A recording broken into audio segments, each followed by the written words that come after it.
ہمارے علماء امامت کرواتے ہیں، خطابت کرواتے ہیں، امامت کراتے ہیں، خطابت کرتے ہیں، کسی جگہ قرآن کریم پڑھاتے ہیں، کہیں درس دیتے ہیں، کہ بیان کے لیے تشریف لے جاتے ہیں، تو لوگ ان کو پیسے بھی دیتے ہیں، تنخواہ بھی دیتے ہیں۔ اور وہ لوگ جو نہیں چاہتے کہ دین دنیا میں پھیلے، وہ اس پر اعتراضات کرتے ہیں کہ تنخواہ لے کر قرآن پڑھانا یہ جائز نہیں ہے، تنخواہ لے کر امامت کرنا جائز نہیں ہے، پیسے لے کر دین بیان کرنا جائز نہیں ہے۔ اور اس پر دلیل پیش کرتے ہیں کہ رسول اکرم صلی اللہ علیہ وسلم پر نازل ہونے والے قرآن کریم میں انبیاء کی زبان مبارک سے جو اعلان ہوا وہ اللہ نے بیان فرمایا کہ ہر نبی اپنی قوم سے تقریباً یہ بات کہتا، لا اسألکم علیہ اجرا، میں تمہیں دین سمجھاتا ہوں اور اس پر میں تم سے پیسے نہیں لیتا۔ نبی بار بار یہ کہتا، لا اسألکم علیہ اجرا، میں تم سے پیسے نہیں لیتا، میں تم سے دین کی بات کرتا ہوں لیکن مفت دین بیان کرتا ہوں۔ اور یہ علماء پیسے بھی لیتے ہیں، دین بھی بیان کرتے ہیں، لہٰذا یہ جائز نہیں ہے۔ یہ بات تو میں عرض کروں گا یہ کیوں کہتے ہیں، پہلے اب دلیل کا جواب سمجھ لیں۔ علماء جو تنخواہ لیتے ہیں وہ کفار سے یا مسلمانوں سے؟ جی، جن کے ہاں بیان کے لیے جاتے ہیں اور بیان کے بعد وہ لوگ ان کو پیسے دیتے ہیں تو وہ مسلمان ہوتے ہیں یا کافر؟ اور اللہ کے نبی کن کو کہتے میں تم سے پیسے نہیں لیتا؟ تو پھر یہ دلیل کیسے بنی؟ نبی پاک کفار سے فرما رہا ہے کہ میں تم سے پیسے نہیں لیتا، اور آپ کہتے جی نبی پاک نہیں لیتے، تم کیوں لیتے ہو؟ جس دن ہم کسی کافر سے کہنا کہ ہمیں پیسے دو، پھر ہمیں بھی آپ کہنا کہ تمہاری ترتیب نبوت کے خلاف۔ یہ بات سمجھ آ گئی؟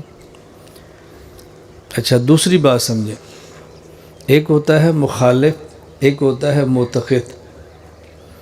پیغمبر اپنے مخالف سے کبھی نہیں مانگتے اور اپنے معتقد سے دامن پھیلا کے مانگتے۔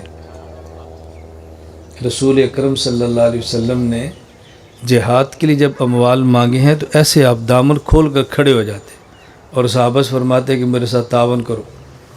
یہ تو حضرت عثمان غنی اٹھے ہیں، 1 اونٹ، پھر 2000 اونٹ، پھر 3000، اور صدیق اکبر گھر کا سارا مال لا رہے ہیں، عمر فاروق آدھا لا رہے ہیں۔ یہ کیا تھا؟ آپ نے کیسے کہہ دیا کہ نبی کبھی امت سے پیسہ نہیں مانگتا؟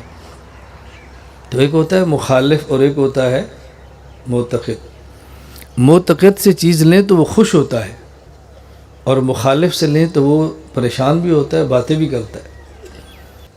آپ دیکھیں نا، پورے اجتماع کے اندر بیٹھے ہیں، میں کسی ایک کا نام لے کر کہوں بھئی آپ ذرا چائے لے کر آؤ، کتنا خوش ہو گیا، اور میرا نام لے کر کہا کہ چائے لے کر آؤ۔ مخالف کا معاملہ اور ہوتا ہے، معتقد کا معاملہ اور ہوتا ہے۔ رسول اکرم صلی اللہ علیہ وسلم کو ایک صحابی نے کہا حضور آپ کی دعوت ہے، فرمایا میں اکیلا نہیں آؤں گا، میری عائشہ بھی ساتھ آئے گی۔ کہا نہیں حضور آپ اکیلے کی ہے، فرمایا میں اکیلا نہیں آتا، عائشہ ساتھ آئے گی۔ تو پھر اس نے کہا یا رسول اللہ میرا مقصد یہ تھا کہ کھانا بہت کم ہے، میں چاہتا تھا کہ آپ رغبت کے ساتھ۔ فرمایا یہ میرا معاملہ ہے۔ اب دیکھو اللہ کے نبی یہ بات ہمیں سمجھا رہے ہیں نا۔ اب اگر کوئی آپ سے بڑا یہ بات کہہ دے یہ دعوت ہے، کبھی میں گھر والوں کو بھی ساتھ لاؤں گا، آپ ایمان کے ساتھ، اب بندہ خوش ہوگا یا ناراض ہوگا؟ لوگ شکر کرتے، خود کہتے ہیں گھر والوں کو ساتھ لائیں، ہماری گھر والیاں خوش ہوں گی، بچیاں مل لیں گی، گھر والے مل لیں گے۔ تو اللہ کے نبی نے جب بھی مانگا ہے معتقد سے مانگا ہے، مخالف سے نہیں مانگا۔ اور یہ جو مسجد کا امام ہوتا ہے، مقتدی کو ایسی عقیدت ہوتی ہے، اور جس مقتدی کو عقیدت نہ ہو اس کو تو مسجد چھوڑ دینی چاہیے، کسی اور مسجد میں چلا جائے۔ امام کے ساتھ بھی عقیدت نہیں ہے تو بتاؤ عقیدت کس کے ساتھ ہوگی؟ اگر امام میں کوئی چھوٹی بہت کمی بیشی ہو اس کو مت دیکھو، امام امام ہی ہوتا ہے۔ خیر میں نے عرض کیا پیغمبر معتقد سے مانگتے یا مخالف سے؟ لوگ کہتے ہیں نا کہ جی تبلیغ کرنا اس پر اجرت لینا جائز نہیں، امامت کرنا اس پر اجرت لینا جائز نہیں، قرآن کریم پڑھانا اس پر اجرت لینا جائز نہیں۔ میری ایک دلیل کو بہت توجہ سے سمجھنا۔ رسول اکرم صلی اللہ علیہ وسلم کا نکاح حضرت خدیجہ سے ہوا، اس کی بنیادی وجہ آپ کی تجارت۔ حضرت خدیجہ نے آپ کے اخلاق دیکھے، مالی معاملات دیکھے، تو جی چاہا میں ان کو اپنا شوہر بنا لوں۔ شریف بھی ہیں، دیانتدار بھی ہیں اور بزنس بھی سمجھتے ہیں۔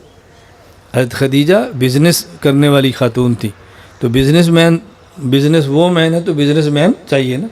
حضرت خدیجہ کا مزاج تھا، رسول اللہ صلی اللہ علیہ وسلم تجارت بھی سمجھتے تھے، دیانتدار بھی تھے، شرافت بھی تھی، تو حضرت خدیجہ نے کہا میرے لیے بہت مناسب شوہر ہے۔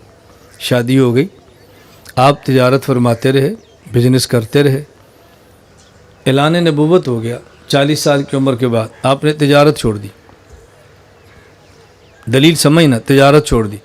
سوال یہ ہے کہ جب آپ تجارت فرماتے تھے تو گھر کا خرچہ اٹھاتے تھے، اور جب آپ نے اعلان نبوت کے بعد تجارت چھوڑ دی تو حضور کا خرچہ کون دیتا تھا؟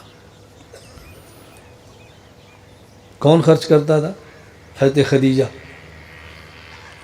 حضور پر مال کون خرچہ کرتا تھا؟ حضرت خدیجہ بیوی ہیں، حضور شوہر ہیں، تو نفقہ شوہر کے ذمہ ہوتا ہے، بیوی کے ذمہ ہوتا ہے؟ خدیجہ کیوں خرچ کر رہی ہیں؟ اس کی وجہ سمجھنا، حضرت خدیجہ کی حضور سے 2 نسبتیں ہیں۔ ایک نسبت ہے کہ آپ بیوی ہیں، ایک نسبت ہے کہ آپ امتی ہیں۔ جب تک نسبت بیوی ہونے کی تھی نا تو حضور خرچ فرماتے تھے، اور جب بیوی کے ساتھ نسبت امتی ہونے کی ہوگی نا، اب امتی اپنے نبی پہ خرچ کر رہی ہے۔ تو آپ کیسے کہتے ہیں کہ دین کا کام کرتے اس پر کچھ لینا جائز نہیں ہے؟ حضور پاک صلی اللہ علیہ وسلم جب کام کا آغاز فرمایا ہے تو آپ کی تبلیغ کا کام فرما رہے ہیں اور بیوی آپ پہ خرچ کر رہی ہے۔ ہم جیسے بندے جو کسی کھاتے میں نہیں ہیں، رسول اکرم صلی اللہ علیہ وسلم کے بول اور براز پہ مجھ جیسے اربوں لوگ قربان ہو جائیں، ہماری حیثیت ہی کوئی نہیں ہے، اور ہم جیسا بندہ بیوی کا مال اپنے اوپر لگائے تو غیرت کے خلاف سمجھتا ہے، تو اللہ کے نبی بیوی کا مال اپنے اوپر کیسے خرچ کرتے ہوں گے؟ اس کا معنی یہ جو خرچ ہو رہا تھا، یہ بیوی کا مال شوہر پہ نہیں تھا، یہ امتی کا مال نبی کے اوپر خرچ ہو رہا تھا۔ اللہ کے نبی لیں تو ٹھیک ہے، اور ہم لیں تو کہتے ہیں جی آپ کیسی بات کرتے ہیں؟ تو یہ اپنا ذہن بنائیں، اس کے لیے ذہنی طور پر تیار رہا کریں۔